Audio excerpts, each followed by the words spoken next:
Hi there. Today we're going to talk about the best investments for your Roth IRA. Roth IRAs are one of the most amazing investment vehicles because you contribute after-tax dollars, and then in terms of your withdrawal, you can enjoy tax-free withdrawals, including investment earnings, as long as you are 59 and a half and you funded the account for at least 5 years.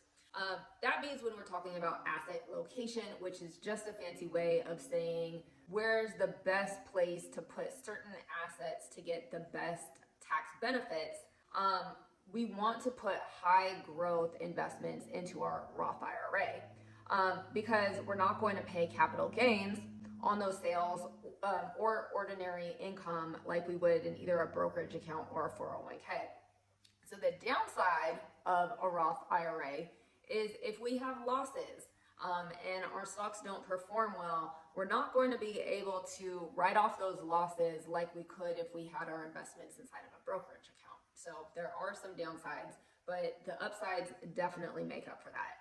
So I want to talk a little bit about new guidance for investments that's come down from the experts. So the past 10 years, the S&P 500 has been absolutely dominant. And if I was educating about investments 10 or 15 years ago, then I'd say that a portfolio with 90% S&P 500 index fund and then 10% treasury bonds was going to get you absolutely remarkable returns and make you very wealthy. The average stock market return for the last 5 years was 13.6%, and the last 10 years it was 11.3%. That's just amazing returns. And if you look at the S&P 500 average over the last 100 years, it's 10.4%. So that means that it's just knocked out the average over the last decade in terms of performance. However, analysts are predicting a much different future for the next few decades that all of us investors need to be aware of. So when I say the experts, I'm talking about the Vanguards, JP Morgan, BlackRock, all of these folks that have huge teams of analysts that are running the numbers. So Vanguard recently provided in their forecast of asset performance that U.S. stocks are overvalued. Most of us know that. We've been hearing that for some time. But because of that overvaluation, they feel that the U.S. equities or stocks will only return 2.9 to 4.9% in the next decade and 4.7 to 6.7 in the next 30 years. It's absolutely shocking. Now, I think Vanguard might be a little bit conservative, but other experts like JP Morgan are more optimistic, only if slightly. They're estimating a 6.7% return for the S&P 500 over the next decade, which compared to what we have been used to the last 10 years, it's a bit of a letdown.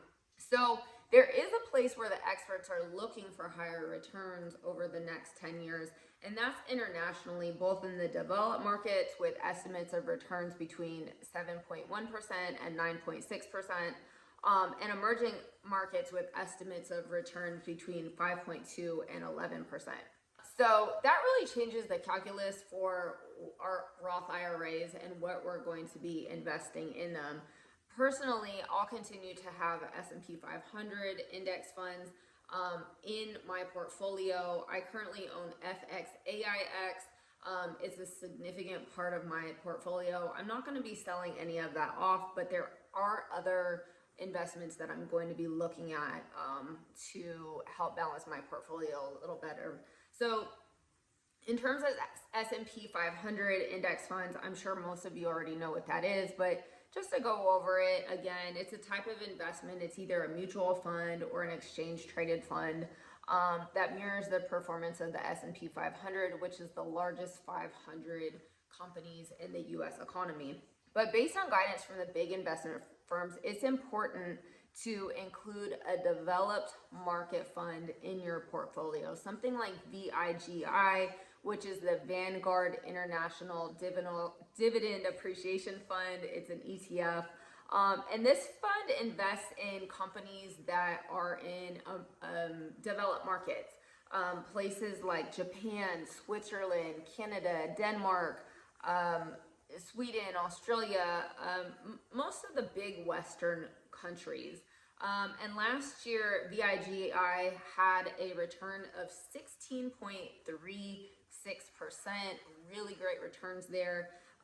There's several developed market ETFs that you can take a look at. Just do your own research, but I definitely think that this would be something great to have in your Roth IRA.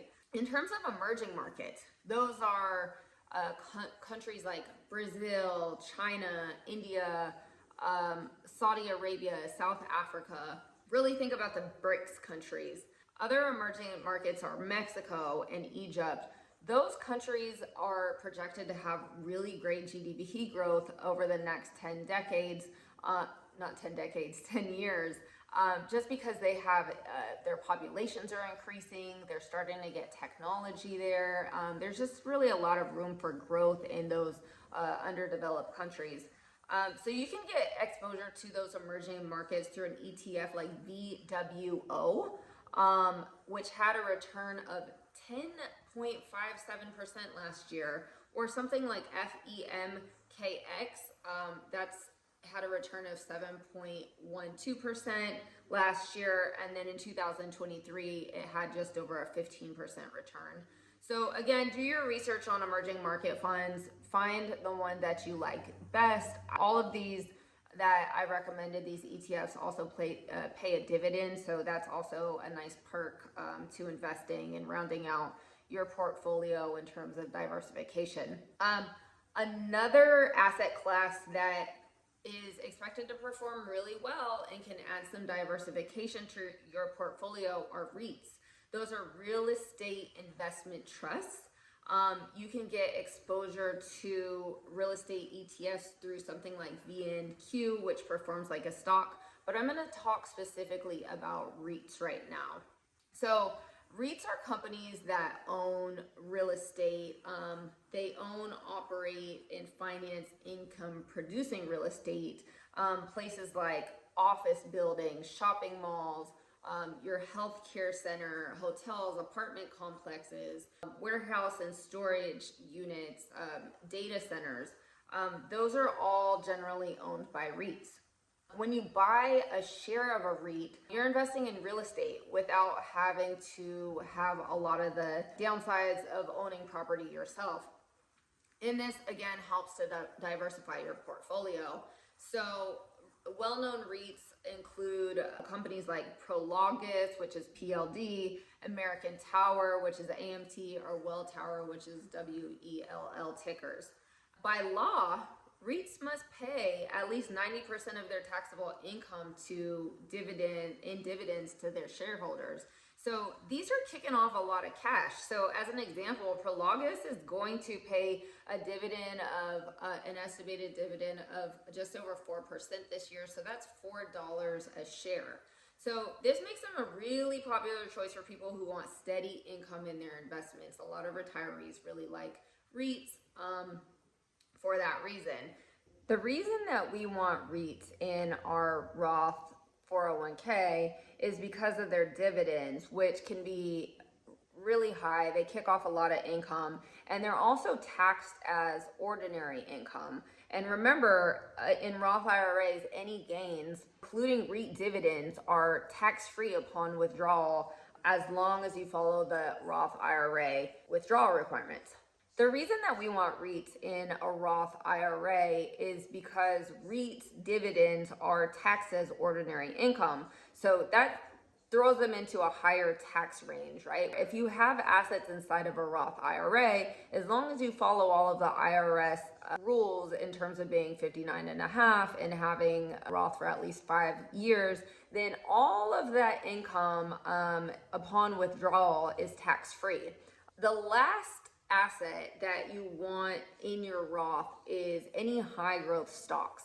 So imagine if you had invested in Apple 10 years ago when it was about $30 a share, and now it's $196 a share.